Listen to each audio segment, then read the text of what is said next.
ये देखो बेटी, पायल नाम है इसका। बहुत ही सुंदर और गुणी लड़की है ये तुम्हारे भाई के साथ खूब जचेगी। कह तो आप ठीक रहे हो पंडित जी, कमाल की जोड़ी जमेगी दोनों की। ठीक है, फिर आप बात आगे बढ़ाइए, मैं भैया को शादी के लिए मना लूंगी। काजल के माता पिता का देहांत कई साल पहले ही हो चुका था। तब से उसके बड़े भाई विकास ने उसे पाला पोसा।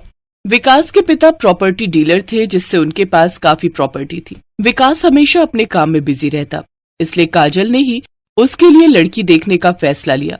फिर एक रोज पंडित जी की बताई हुई लड़की को देखने काजल अपने भाई के पास पहुंची। विकास को भी वो देखते ही पसंद आ जाती है। फिर सबकी रजामंदी से दोनों की शादी हो जाती है। पायल शर्मा खानदान की बहू बनकर आ जाती है। आते ही उसने घर की जिम्मेदारियां संभाल ली। ऐसे ही समय बीतता है और शादी के 2 साल बाद वो एक बेटे को जन्म देती है। वाह, कितना सुंदर बेटा है मेरा। होगा क्यों नहीं, अपनी बुआ पर जो गया है।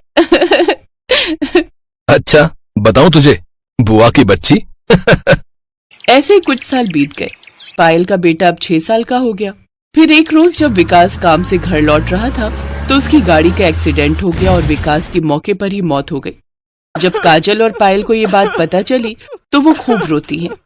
ये तूने क्या किया भगवान, एक ही तो भाई था मेरा, तूने वो भी छीन लिया। आप हमें छोड़कर क्यों चले गए, अब हम कैसे रहेंगे आपके बिना। ऐसे ही कुछ दिन बीत जाते हैं।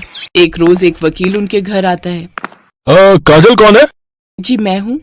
देखिए, आपके भाई ने जाने से पहले सारी प्रॉपर्टी आपके नाम कर दी थी। मुझे इन पेपर्स पे आपके साइन चाहिए।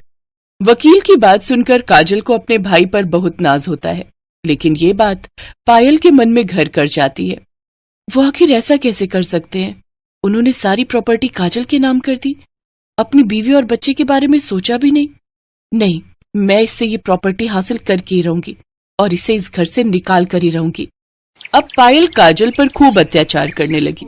वो उससे घर के सारे काम करवाती और उसे खूब मारती पीटती। एक दिन तो उसने हद ही कर दी। काजल के खाने में बेहोशी की दवाई मिलाकर उससे प्रॉपर्टी के पेपर पर साइन ले लिए और फिर, अब तू इस घर में एक पल भी नहीं रह सकती, अब ये घर मेरा है, तू चुपचाप से अपना बोरिया बिस्तर लेकर यहाँ से निकल जा, समझी? ये आप कैसी बात कर रही हैं भाभी, मैं आखिर कहाँ जाऊंगी, आपके अलावा मेरा है ही कौन? नहीं, मैं तुझे अब इस घर में नहीं रहने दे सकती। यहाँ मैं और मेरा बेटा बड़े ठाट से रहेंगे, और अगर तुझे रहना ही है तो वो बगीचे वाले हिस्से में अपनी झोपड़ी बनाकर रह और वहीं बागवानी कर अपना गुजारा कर, समझी? बेचारी काजल एक रात में अर्श से फर्श पर आ गई। अब वो बड़े से घर की जगह बगीचे में झोपड़ी डालकर रहने लगी, लेकिन अब उसके पास कोई आमदनी नहीं थी, जिस कारण उसने नारियल की खेती करनी शुरू कर दी। उसने अपनी झोपड़ी के पास नारियल लगाने शुरू कर दिए। फिर कुछ समय बाद जब वो नारियल बड़े हुए तो गर्मी के मौसम में उन्हें बाजार बेचने निकल गई। नारियल पानी ले लो, नारियल पानी, इस गर्मी में भी शरीर को रखे ठंडा, ऐसे गुणों वाला नारियल पानी।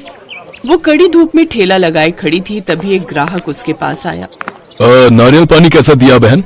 जी 40 रुपए का एक। ठीक है, तो 2 लगा दीजिए और 2 पैक कर दीजिए। ये लीजिए पैसे। ऐसे ही दिन भर नारियल पानी बेचकर उसकी अच्छी खासी कमाई होने लगती है। वहीं दूसरी तरफ पायल अपने पति के पैसों से खूब मौज करती, पार्टीज करती और खूब मस्ती करती। ऐसे ही समय बीता और अब काजल ने खुद की बड़ी सी दुकान खोल ली। समय बीता और उसने और तरक्की करना शुरू कर दिया। अब उसने खुद की बड़ी सी नारियल की फैक्ट्री खोल ली, जहाँ से वो दूर दूर तक नारियल पानी सप्लाई करने लगी और अब वो काफी अमीर बन गई। वक्त बीता, अब पायल का बेटा जवान हो गया और एक दिन वो अपनी पसंद की लड़की से शादी कर उसे घर ले आता है। फिर उसके साथ भी बिल्कुल वैसा ही होता है जैसा उसने काजल के साथ किया था। वो दोनों सारी प्रॉपर्टी अपने नाम कर लेते हैं और पायल को धक्के मारकर बाहर निकाल देते हैं। जिस बेटे के लिए मैंने इतना कुछ किया, आज उसी ने मुझे घर से निकाल दिया। अब मैं कहाँ जाऊंगी? अब वो उसी झोपड़ी में आकर रहने लगी जहाँ पहले काजल रहती थी। साथ ही मंदिर में जाकर भीख मांगने लगी। बाहर जोरों की गर्मी थी। एक रोज काजल उसी मंदिर में पहुंची, तभी काजल की नजर उस पर जाती है और वो पायल के पास जाकर कहती है, भाभी आप यहाँ क्या कर रही हैं? और आपका ये हाल किसने किया? पायल काजल को सारी बात बताती है। काजल, जो मैंने तुम्हारे साथ किया वही सब अब मेरे साथ भी हुआ। तुम्हारे भैया ठीक कहते थे, कर्मों का फल यहीं भोगना पड़ता है। घबराओ मत भाभी, अब से आप मेरे साथ मेरे घर में रहोगी। काजल पायल को अपने साथ अपने घर ले जाती है, साथ ही उसे अपनी फैक्ट्री में काम भी दे देती है, जिससे उसका खर्चा पानी चलने लगता है और अब वो काजल के साथ खुशी खुशी रहने लगती है।